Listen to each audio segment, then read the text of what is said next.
Hoy hablaremos de miedo. Creo que todos hemos sentido miedo en alguna ocasión, ¿no es así?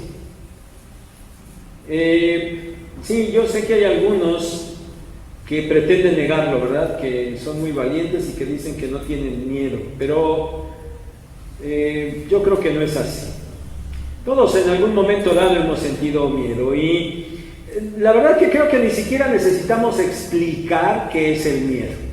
Es más, ni siquiera necesitamos explicar qué es lo que se siente cuando uno tiene miedo. A lo mejor sería bien complicado poder determinar eso, pero lo entendemos perfectamente porque todos lo hemos sentido en alguna ocasión. Pero a pesar de eso, miren, vamos a ver un par de definiciones. La primera, en un diccionario de los muchísimos diccionarios que hay, dice que el miedo es la sensación de angustia provocado por la presencia de un peligro real o imaginario.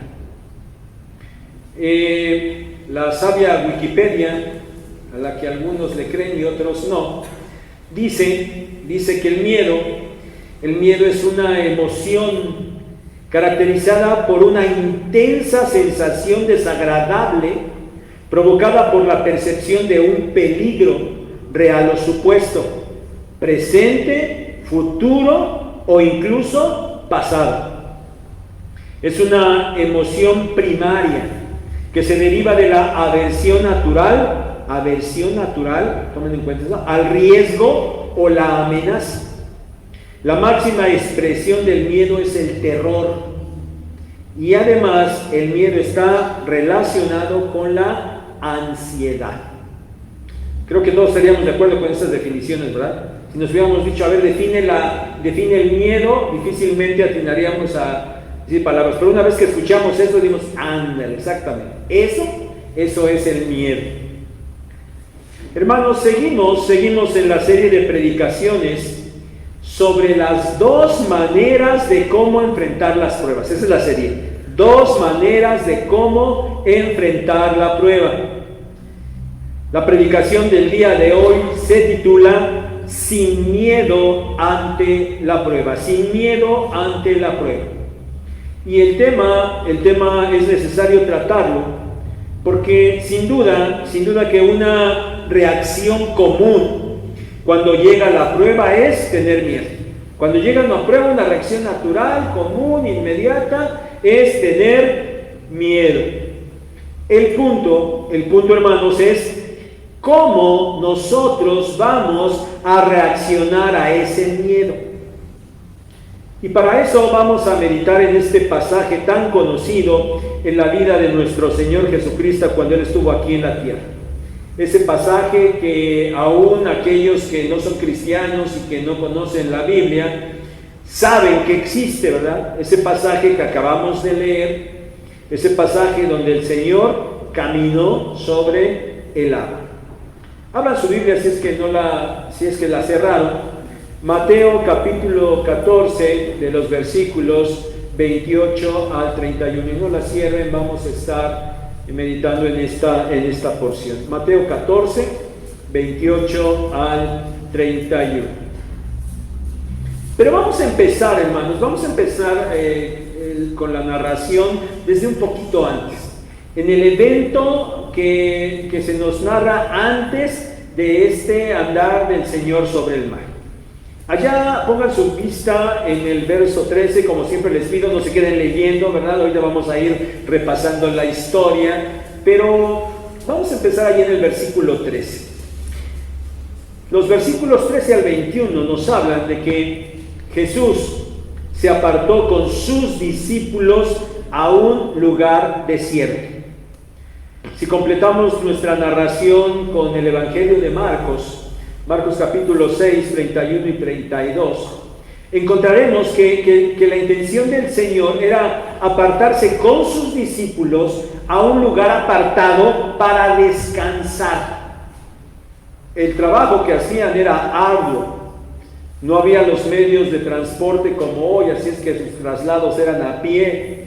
Entonces tantas cosas hacía el Señor y tanto se desplazaba con sus discípulos que efectivamente ellos se cansaban. Entonces el Señor en esta ocasión quería que sus discípulos descansaran y entonces los llevó a un lugar aparte, pero parece que no fue posible. No fue posible porque aquí Mateo nos dice que la gente los siguió. Cuando ellos vieron que se iban por otro lado, la gente los siguió. Y cuando Jesús vio a aquella gente, tuvo compasión de ella y los atendió, no los dejó ahí, él los atendió. Y dice ahí Mateo que sanó a los enfermos.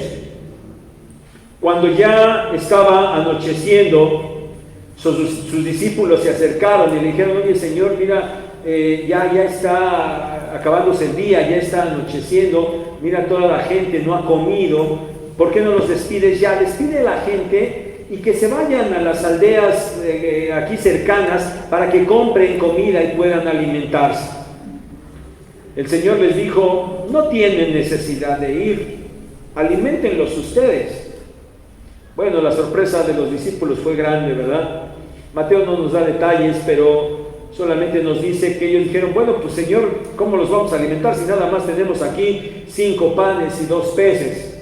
Ya saben que en otro de los evangelios se nos narran que ni siquiera eran de ellos, ¿verdad? Eran de un muchachito que andaba por ahí, eran estos panes.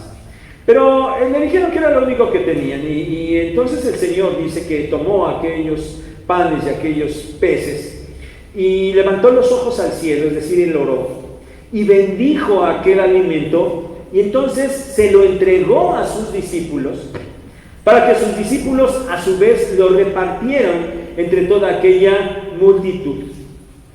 Y dice Mateo que todos aquellos comieron hasta saciarse, nadie se quedó con hambre, todo lo que querían comieron.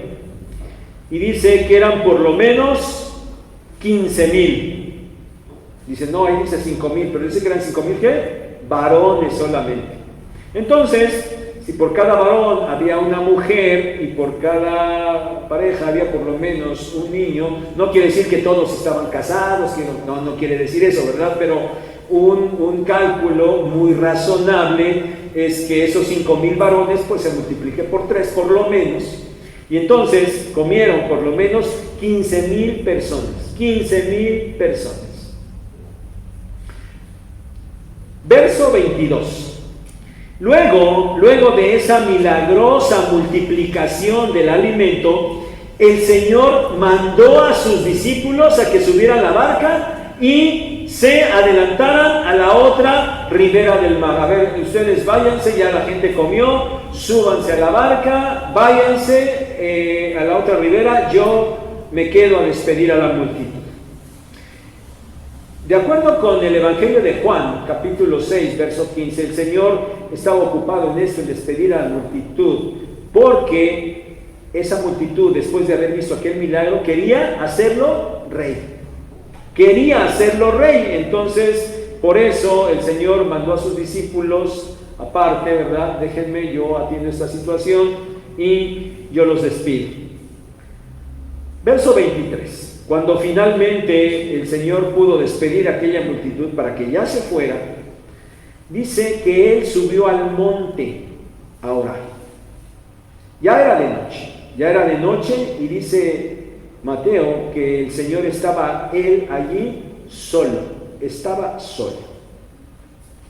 Verso 24. Mientras el Señor estaba orando, los discípulos ya iban en la barca, ya habían subido a la barca, ya estaban remando.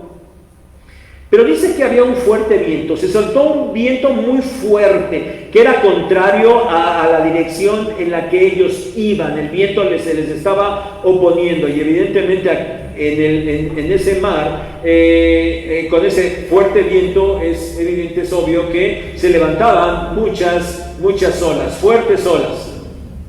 Y dice ahí Mateo que ese viento que les era contrario los había arrastrado hacia en medio del mar. Yo creo que iban a un lugar ahí cercano, iban casi bordeando el mar, esa era la intención, bordeando ahí la orilla, pero ese fuerte viento los había empujado hasta el centro del mar. Dice el versículo 25. que era la cuarta vigilia. ¿Qué significa eso? La noche en aquellos tiempos se empezaba a contar a partir de las 6 de la tarde y terminaba a las 6 de la mañana del día siguiente. Es decir, la noche tenía una duración de 12 horas. Los judíos dividían ese periodo de 12 horas en 3 periodos. Los romanos la dividían en 4 periodos. A cada uno de esos periodos se les llamaba vigilia. Como aquí habla de la cuarta vigilia, bueno, el conteo era bajo el criterio romano. Y dice ahí que ya estaban en la cuarta vigilia. Esas 12 horas divididas entre 4 periodos, bueno, nos da obviamente un periodo de cada 3 horas. Es decir, si era la cuarta vigilia, esto era aproximadamente entre las 3 y las 6 de la mañana. Entre las 3 y las 6 de la mañana. Bueno, dice Mateo que en ese horario el Señor Jesús alcanzó a los discípulos allá en medio del mar batallando contra el viento. Los alcanzó caminando sobre el mar. Él iba, los vio y los alcanzó caminando sobre el agua. Versículo 26.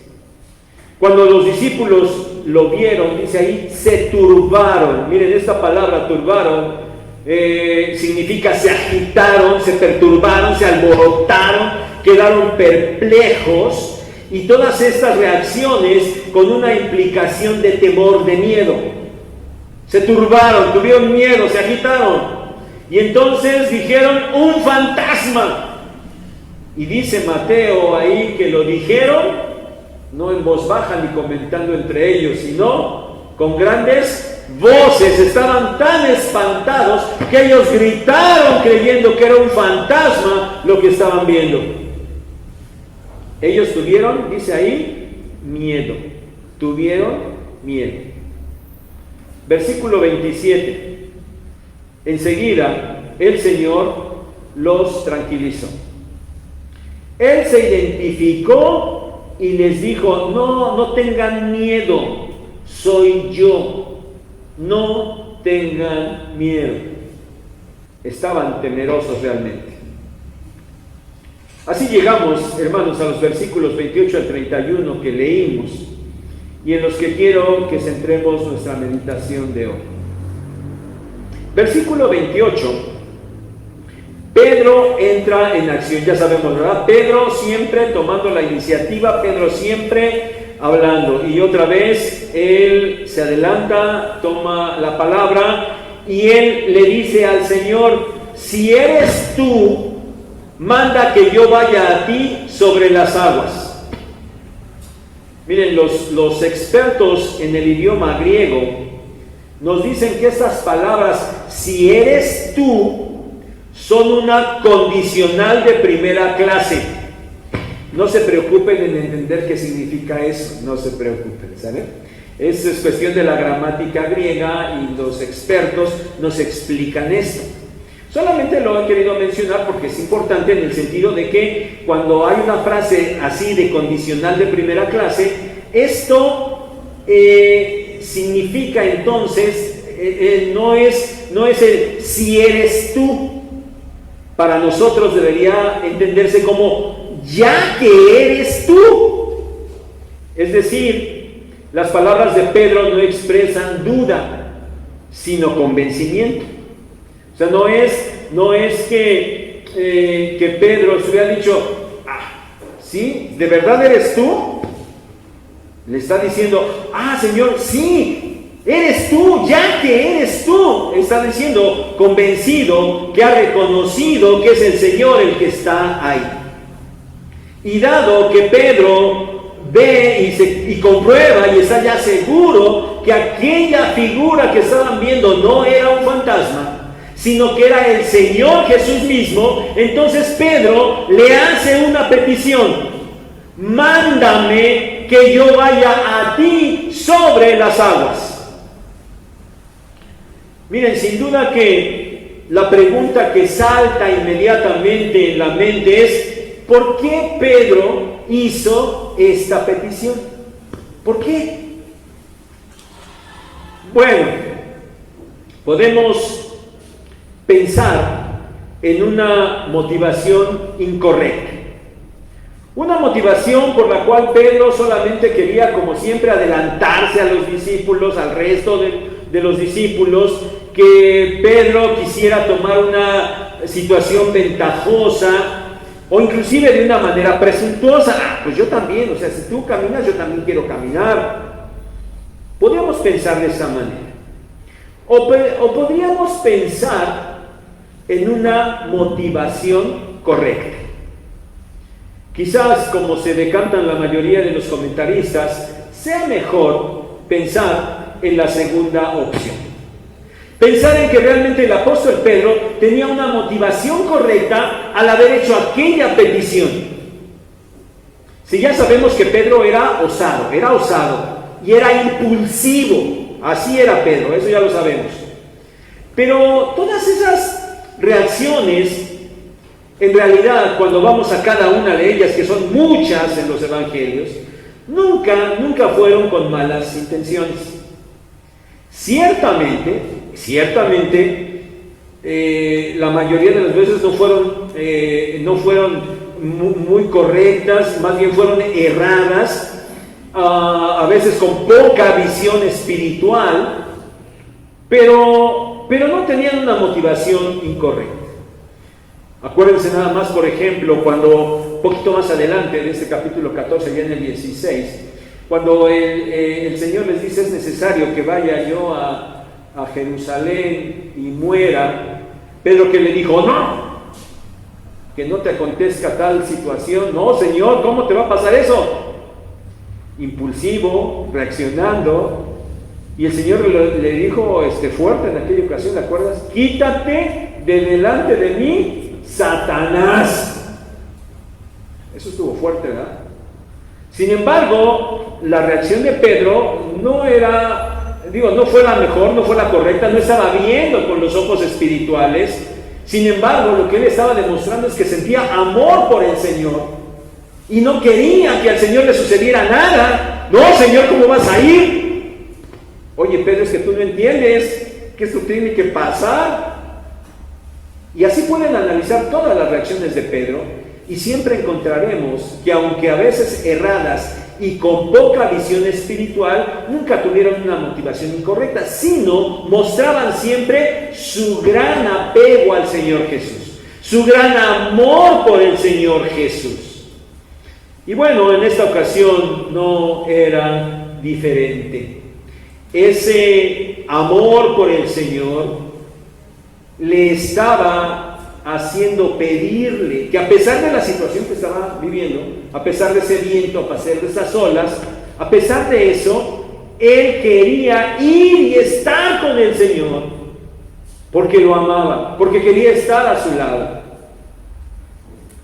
Otro detalle por el que podemos pensar en que la motivación de Pedro era correcta es porque Pedro no dijo: ¡ah, Señor, eres tú!, y se aventó ahí en ese momento al agua para ir hacia él. No lo hizo. Él esperó y le dijo: Señor, ya que eres tú, mándame que yo vaya a ti sobre las aguas. Es como si Pedro le estuviera diciendo: Señor, yo quiero estar a tu lado, pero antes de hacerlo, debo esperar a que tú lo mandes. Sobre todo porque quiero hacerlo caminando sobre el agua, y eso solamente tú lo puedes mandar. Por eso le dijo: mándame que yo vaya a ti sobre el agua.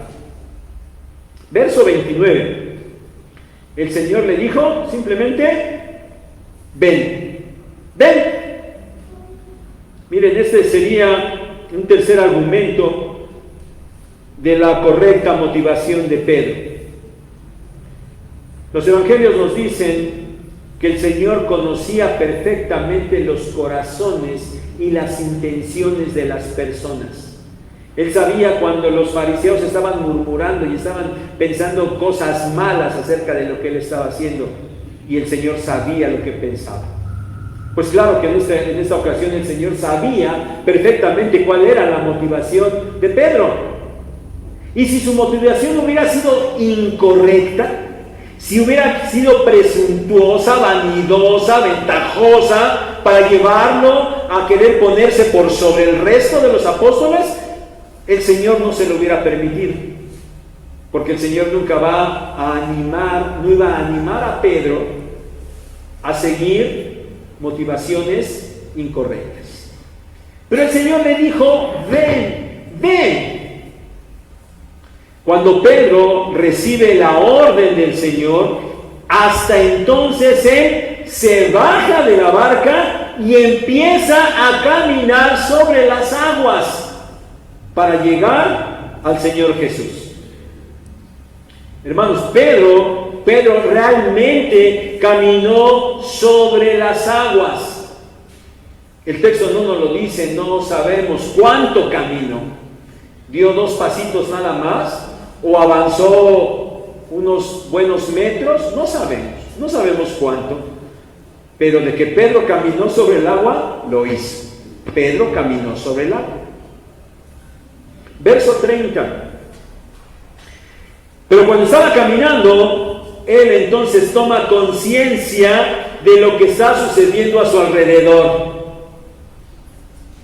Él ve lo que ya sabía y se da cuenta, se percata, pero si el viento está bastante fuerte y estas olas pues también están fuertes. Y dice ahí Mateo que él entonces tuvo miedo. Y entonces, cuando el miedo llegó, Pedro ya no pudo caminar sobre las aguas y empezó a hundirse.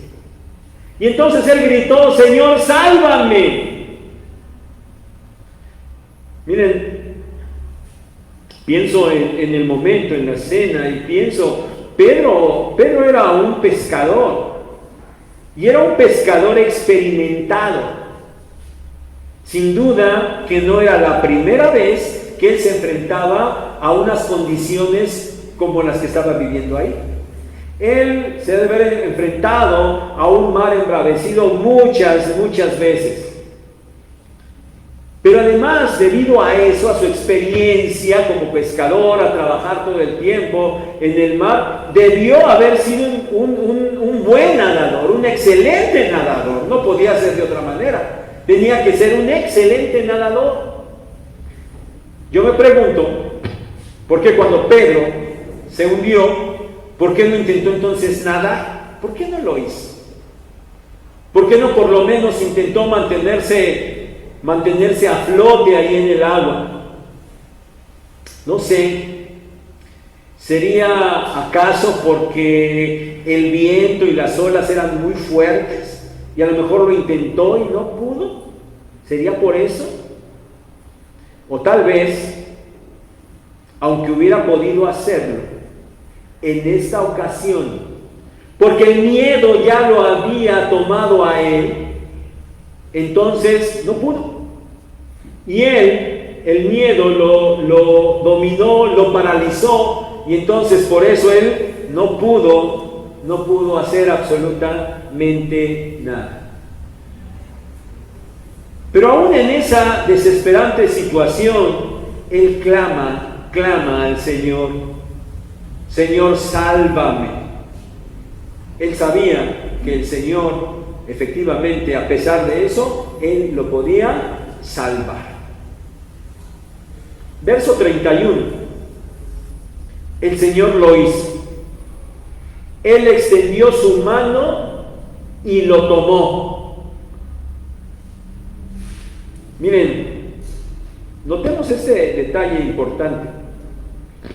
El Señor pudo, con su sola palabra, decir, levántate, y Pedro hubiera salido a flote otra vez, con su sola palabra. Pero el Señor no quiso hacerlo así. El Señor personalmente fue y lo tomó. Hermanos, esta es una acción misericordiosa, amorosa del Señor. donde él quiere mostrarle a Pedro que está ahí con él, está al pendiente de él y que él de una manera personal lo toma, quiere que lo sienta, no solamente quiere que lo oiga, quiere que lo sienta, y por eso va el Señor y lo toma con su mano. No hay detalle, hermanos, en ningún evangelio, pero yo pienso otra vez en esa milagrosa escena. Pedro se está hundiendo, se hundió, está ahí, no sé, como vemos en las películas, ahí queriendo mantenerse, y sale y entra, y va el Señor y lo agarra y lo sostiene. ¿Dónde está parado el Señor? En el agua. Digo, cuando nosotros queremos jalar algo pesado, nos asentamos sobre una superficie firme y entonces a lo mejor podemos hacer fuerza para jalar, pero el Señor está sobre el agua. Qué escena tan milagrosa, ¿no? Él está sobre el agua y él jala a Pedro y el Señor no se hunde, el Señor todavía lo puede jalar y levantar. Y sigo pensando, hermano, ¿y cómo le hizo? Lo agarró a Pedro ahí, de la parte de acá atrás, y se lo vino jalando al pobre Pedro ahí, ya que estaba ahí, como cuando salvan a los que se están ahogando, ¿verdad? Los salvavidas los toman por aquí, creo que del cuello, ¿verdad? De espaldas, y se los vienen jalando. Bueno, el Señor estaba parado sobre el agua, no se bajó para nadar con él, ¿no? Él estaba sobre el agua. ¿Lo habrá jalado así?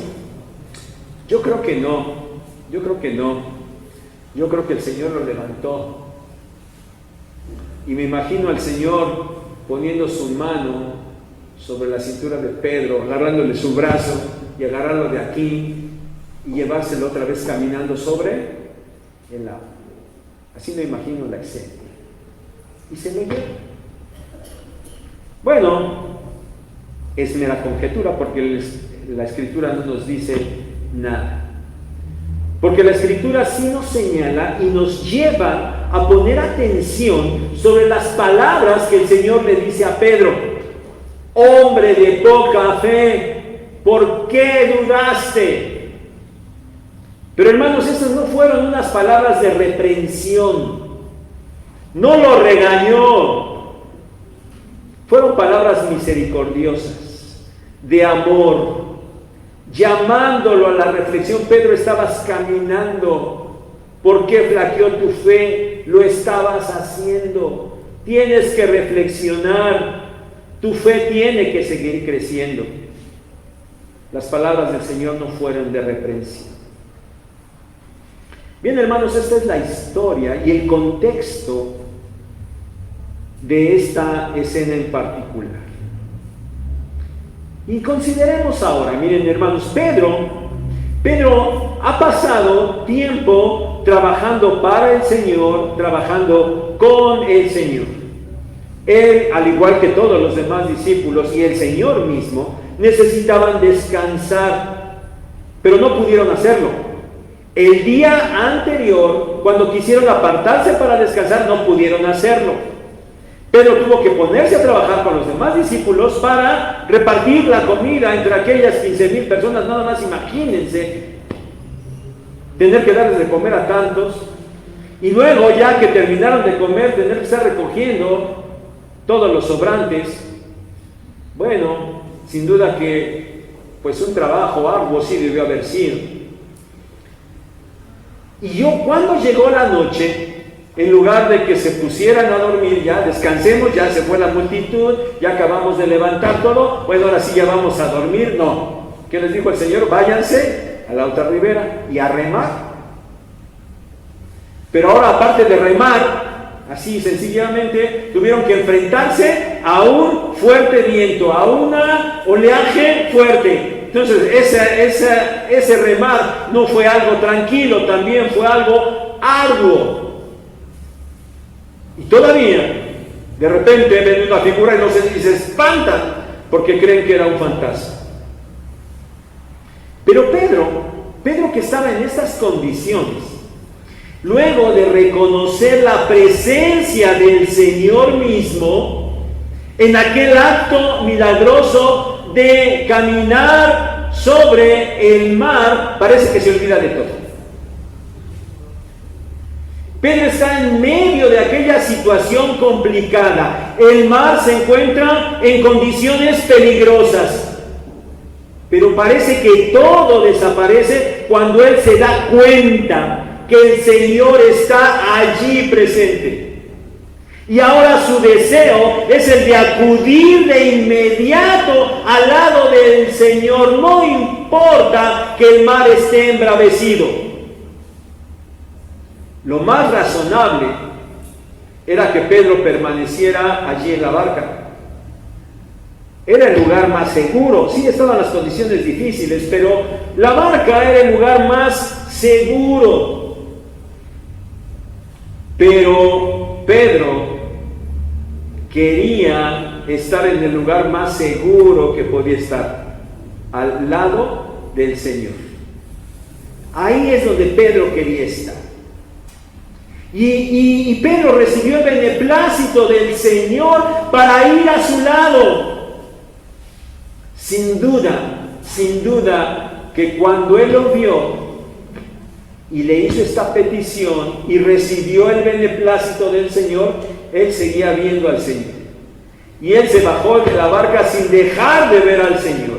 Y él empezó a caminar poniendo la vista en el Señor. No lo dejó de mirar, pero cuando él voltea, cuando él deja de ver al Señor y pone atención en las condiciones en las que se encuentra el mar, entonces a él le da miedo. Le dio miedo. Y entonces su fe flaqueó. Y entonces él falló. Y entonces él comenzó a hundirse. Miren, a la petición de Pedro, el Señor no le dijo: espérate, Señor, mándame que yo vaya a ti sobre el mar. No, Pedro, espérate, yo ya llegué, yo ya voy para allá, espérate, ya unos cuantos pasos y ya estoy allí contigo, espérate, no te bajes, yo voy para allá. El Señor no le dijo eso. El Señor tampoco calmó esos vientos ni aquellas olas. Está bien, Pedro, pero espérame tantito. Viento, cálmense, apláquense. Vente, Pedro, ya está todo en paz. No lo hizo tampoco así el Señor. El Señor dejó que Pedro fuera hacia él en medio de aquella peligrosa situación. Y aun cuando Pedro flaqueó y se empezó a hundir, el Señor, a pesar de eso, el Señor no calmó el viento. ¿Se dieron cuenta? El Señor no calmó aquellas olas. El Señor lo sostuvo en medio de aquellas circunstancias difíciles.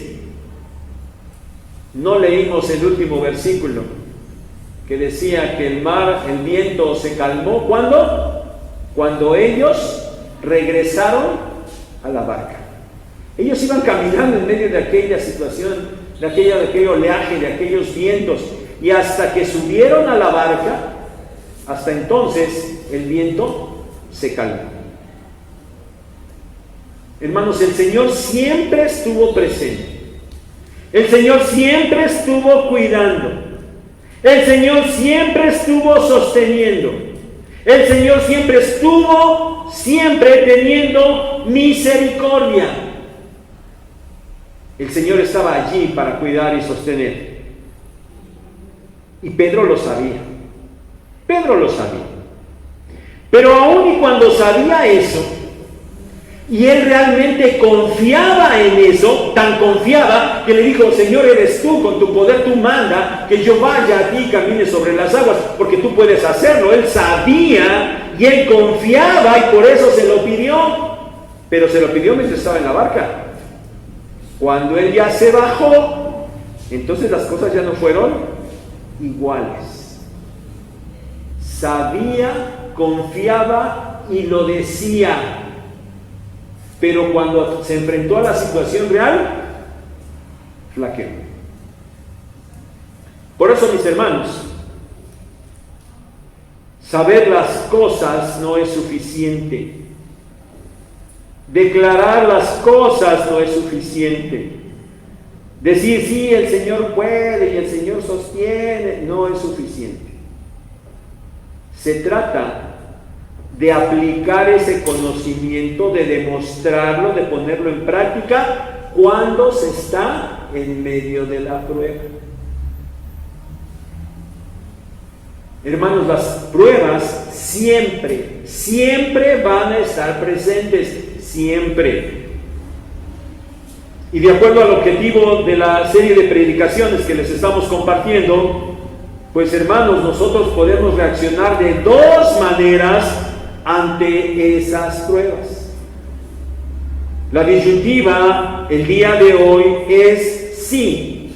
Cuando estamos en medio de las pruebas, ¿vamos a dejar que el miedo nos domine o vamos a vencer ese miedo?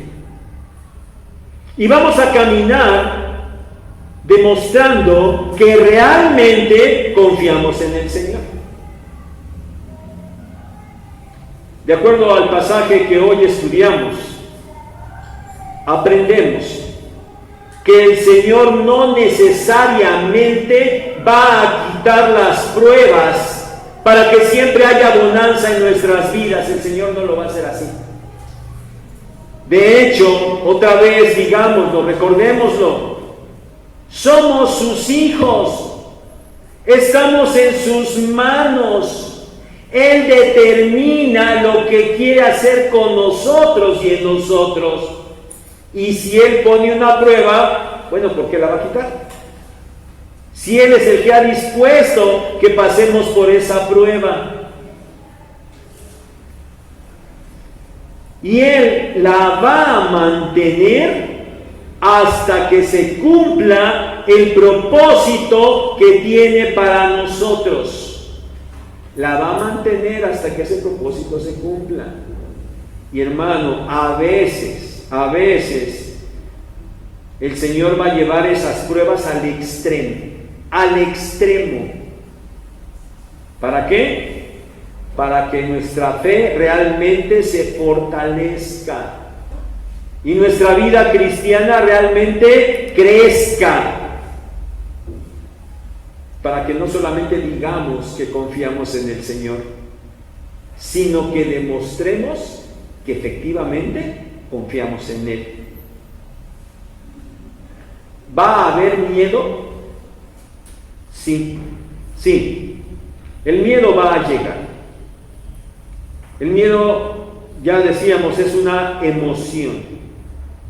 Y una emoción es una reacción natural, repentina, ante una situación externa. Y por eso no podemos evitarlo.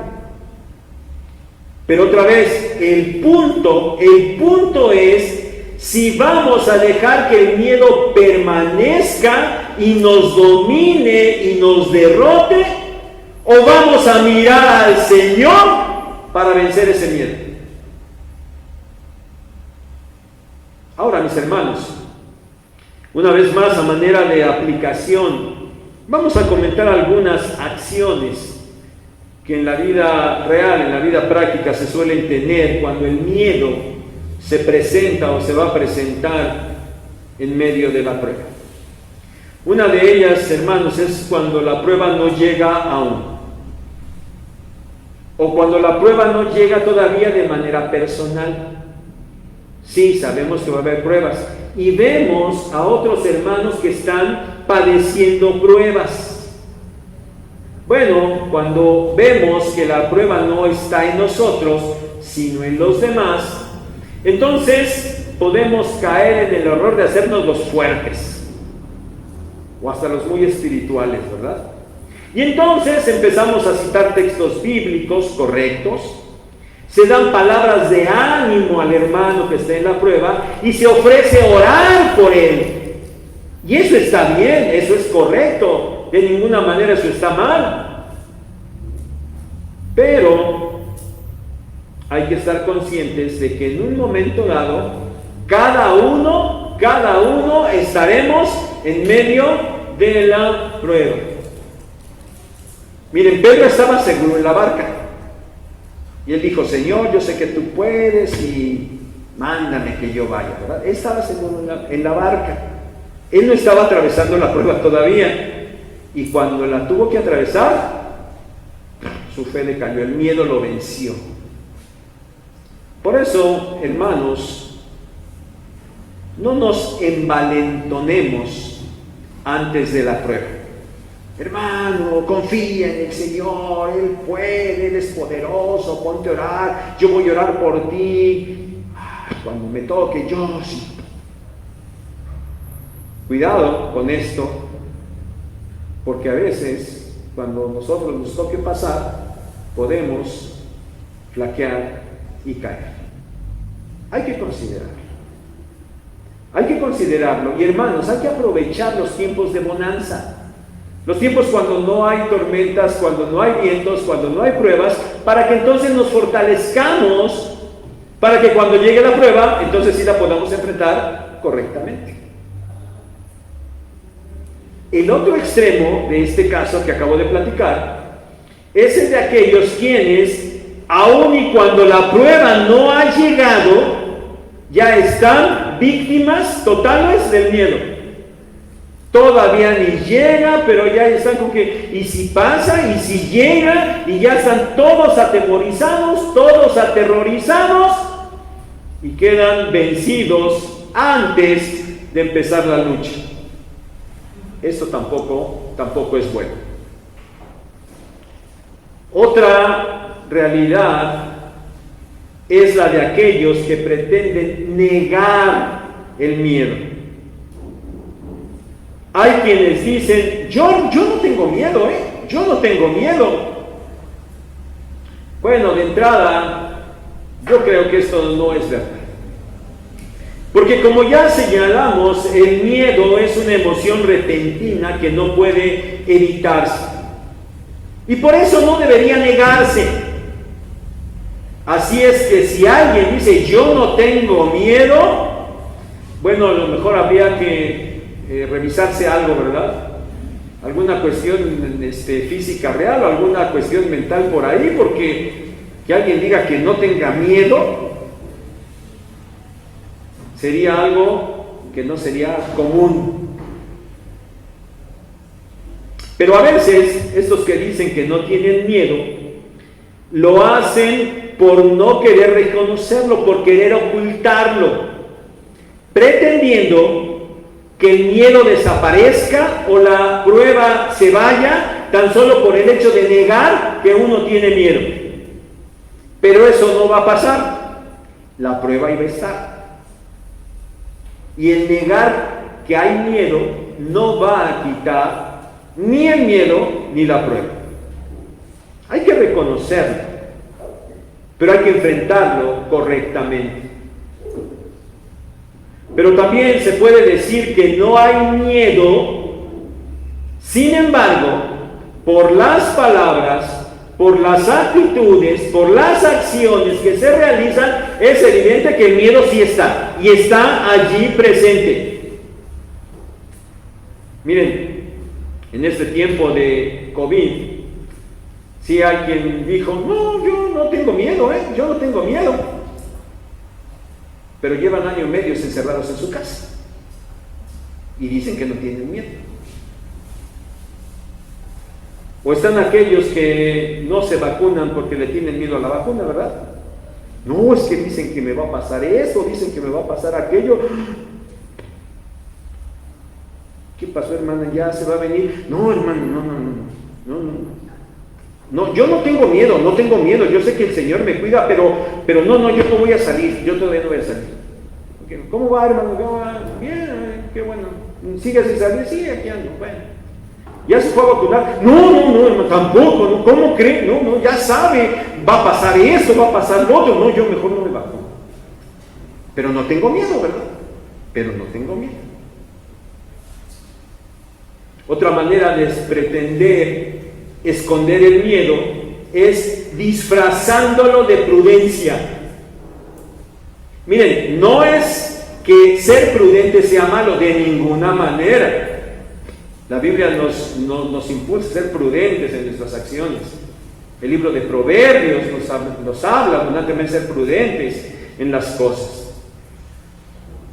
Y ustedes saben que en este lugar hemos sido prudentes.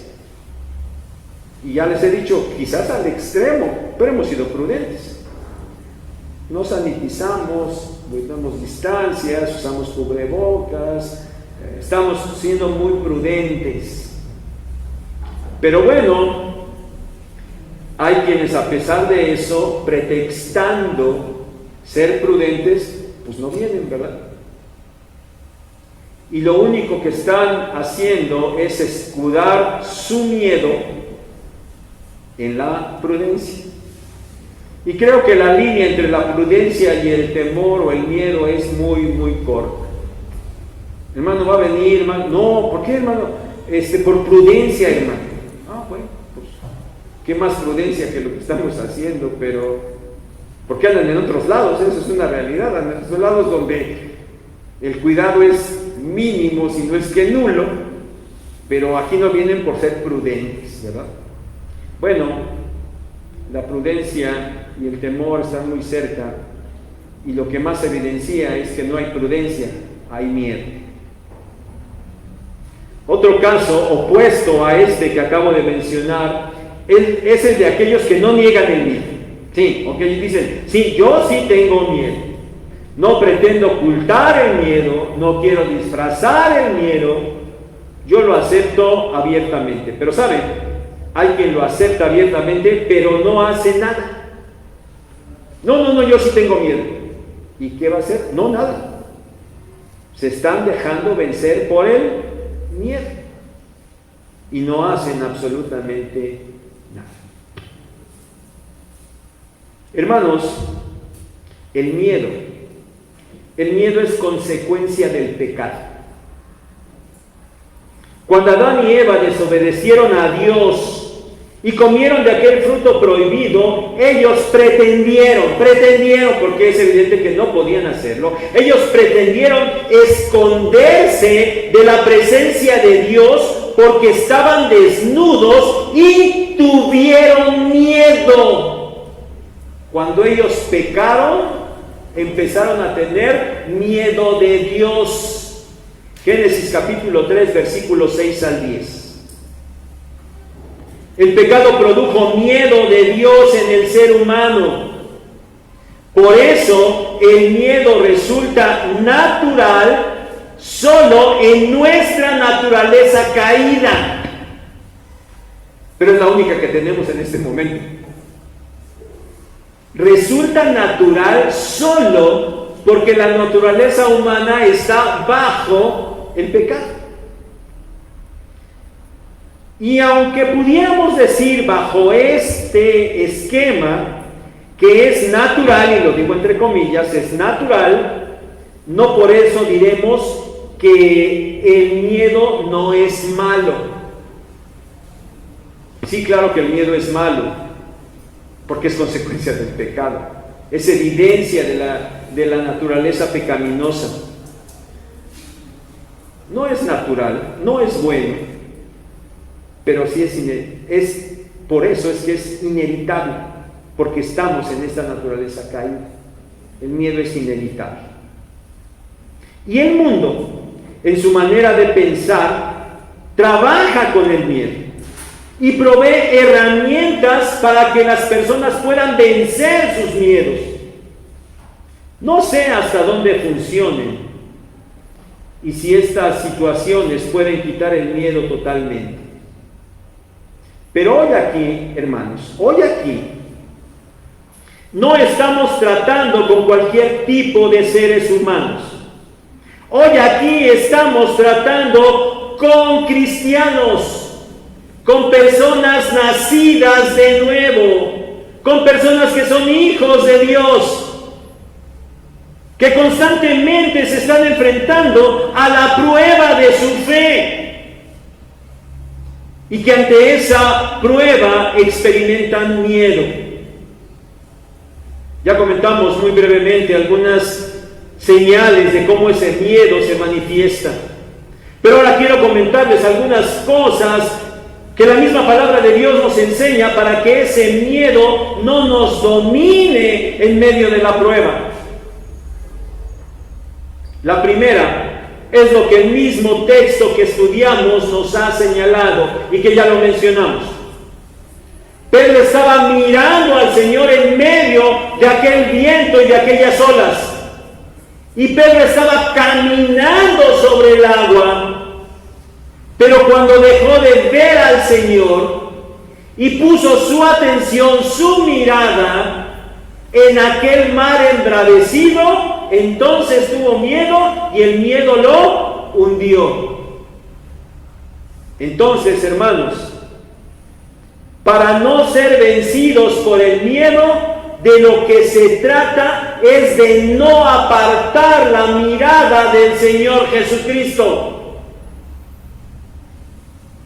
Esta es la misma idea que nosotros encontramos allá en Hebreos 12, del 1 al 4, que dice: por tanto, nosotros también, teniendo en derredor nuestro tan grande nube de testigos, despojémonos de todo peso y del pecado que tan fácilmente nos enreda, y corramos con perseverancia la carrera que tenemos delante de nosotros, puestos los ojos en Jesús, el autor y consumador de la fe, quien por el gozo que tenía delante de él sufrió la cruz, menospreciando el oprobio, y se ha sentado a la diestra del trono de Dios.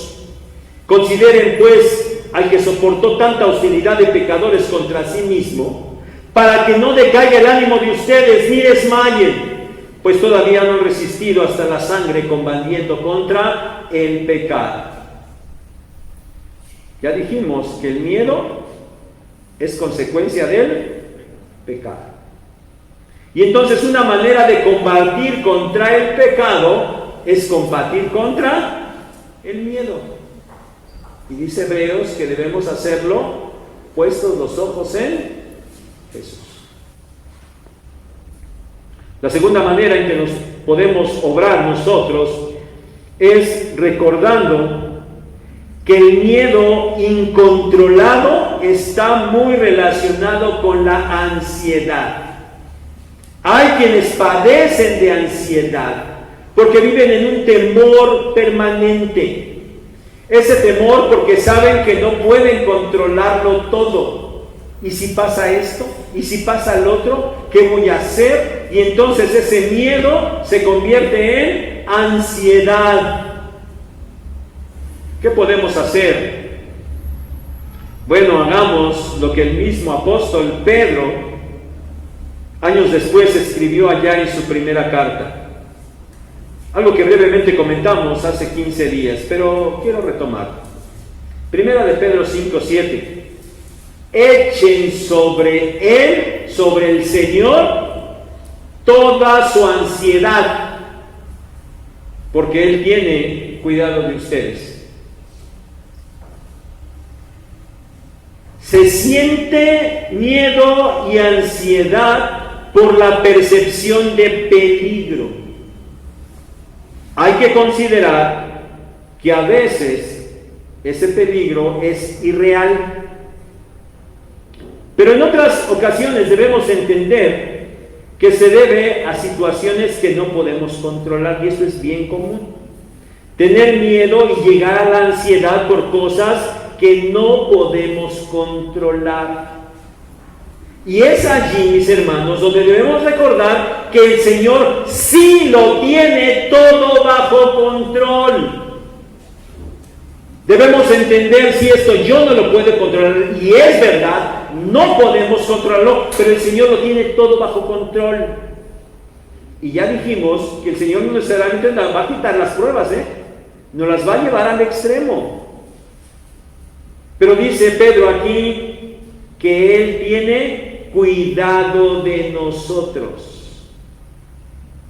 A veces no lo entendemos, a veces no nos agrada, pero el Señor lo tiene todo bajo control y Él tiene cuidado de nosotros.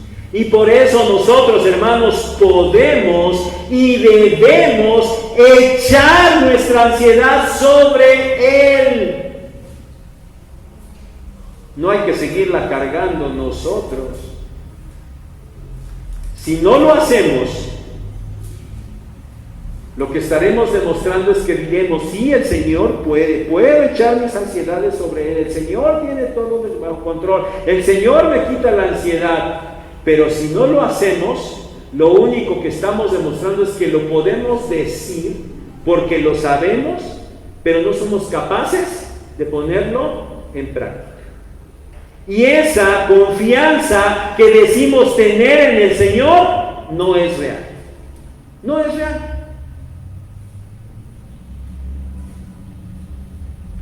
Dos maneras de reaccionar ante la prueba. Específicamente hoy, dos maneras de reaccionar ante el temor que genera la prueba. La manera incorrecta es mirar a la prueba y dejarnos vencer por el miedo que la prueba produce. Esa es la manera incorrecta de enfrentar la prueba. La manera correcta de enfrentar las pruebas es no despegar la mirada del Señor Jesucristo para caminar hacia Él sin importar la severidad de la prueba. Quería llamar a la predicación de hoy: tenemos que aprender a atravesar las pruebas sin miedo. Y quería llamarla: necesitamos aprender a caminar sobre las aguas.